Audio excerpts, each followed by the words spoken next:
நம்ம வீடு கட்டும் பொழுது பண்ணக்கூடிய முக்கியமான ப்ராசஸ்ல ஒன்று காலம் காங்கிரீட்டிங். அந்த காலம் காங்கிரீட்டிங்கை ப்ராப்பரா எப்படி பண்ணலாம் அப்படின்னு சொல்லிட்டு இந்த வீடியோல நம்ம பார்க்கலாம். நான் சிவில் இன்ஜினியர் ராம்குமார், தர்மபுரியில இருந்து. 1. காலம் லேப்பிங். காலமில் இருக்கக்கூடிய மெயின் ராடு, டிஸ்ட்ரிபியூஷன் ராடு இது எல்லாமே ஸ்ட்ரக்சரல் டிராயிங் பிரகாரம் கரெக்டான எம்எம்லேயும் கரெக்டான ஸ்பேஸிங்லேயும் இருக்கா அப்படின்றத செக் பண்ணிக்கோங்க. காலம் காங்கிரீட் போட்டதுக்கப்புறமா அடுத்த ஃப்ளோருக்கு காலம் எடுத்துகிட்டு போகிறதுக்கு நம்ம லேப் பண்ணுவோம். அதுக்கு தேவையான லேப்பிங் லென்த் இருக்கா அப்படின்றதையும் பார்த்துக்கோங்க. 2. ஸ்டார்டர் மார்க் பண்ணிவிட்டு காங்கிரீட் பண்ணுறது.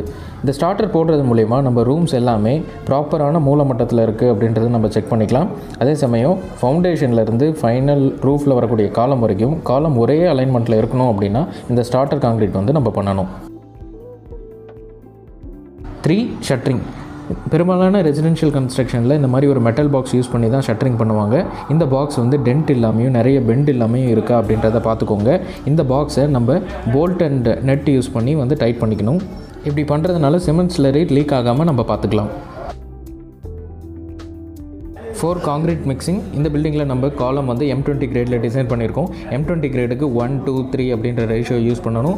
1 சிமெண்ட், 2 எம்சன், 3 ஜல்லி. 3 ஜல்லியில் வந்து 2 முக்கால் ஜல்லி 20 mm, 1 அரை ஜல்லி 12 mm வந்து நம்ம யூஸ் பண்ணுறோம். இந்த மாதிரி 2 டிஃப்ரெண்ட் சைஸ் ஆஃப் ஜல்லி யூஸ் பண்ணுறதுனால நம்மளுக்கு ஒரு ஹோமோஜீனஸ் மிக்சர் வந்து கிடைக்கும். ரெசிடென்ஷியல் ப்ராஜெக்ட்ஸில் இந்த காலம் காங்கிரீட் வந்து ரொம்ப சின்ன அளவில் தான் பண்ணுவோம். அதனால் இதுக்கு வந்து மிக்சர் மிஷின் யூஸ் பண்ண மாட்டாங்க, ஹேண்ட் மிக்சிங்லேயே பண்ணுவாங்க. பட் அப்படி பண்ணாமல் இந்த மாதிரி ஒரு சின்ன மிக்சர் மிஷின் யூஸ் பண்ணி காங்கிரீட் பண்ணுங்கள். ஏன்னா நம்ம பில்டிங்லேயே அதிக லோடை வந்து தாங்கக்கூடிய மெம்பர் வந்து காலம் தான். அந்த காலம் காங்கிரீட்டிங்கில் நம்ம கேர்லெஸ்ஸாக இருக்கக்கூடாது.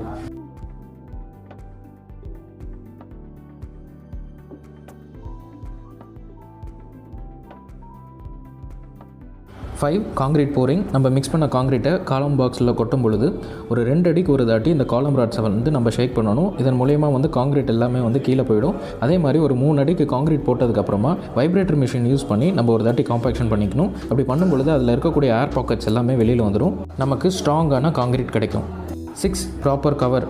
நம்ம காங்கிரீட் போட்டதுக்கப்புறமா மெயின் ராடுக்கும் காலம் பாக்ஸுக்கும் எல்லா பக்கமும் ஈவனான கவர் இருக்கா அப்படின்றத செக் பண்ணிக்கணும். 7. கடைசி ஸ்டெப் வந்து நம்ம போட்ட காங்கிரீட் வந்து கரெக்டாக வெர்டிகலாக இருக்கா அப்படின்றத செக் பண்ணணும். இதுக்கு வந்து நம்ம ப்ளம் செக்கிங் சொல்லுவோம். 2 டைரெக்ஷனில் நம்ம தூக்கு பார்க்கணும். ஒரு எக்ஸில் ஒன்று பார்க்கணும், ஒய்யில் ஒன்று பார்க்கணும்.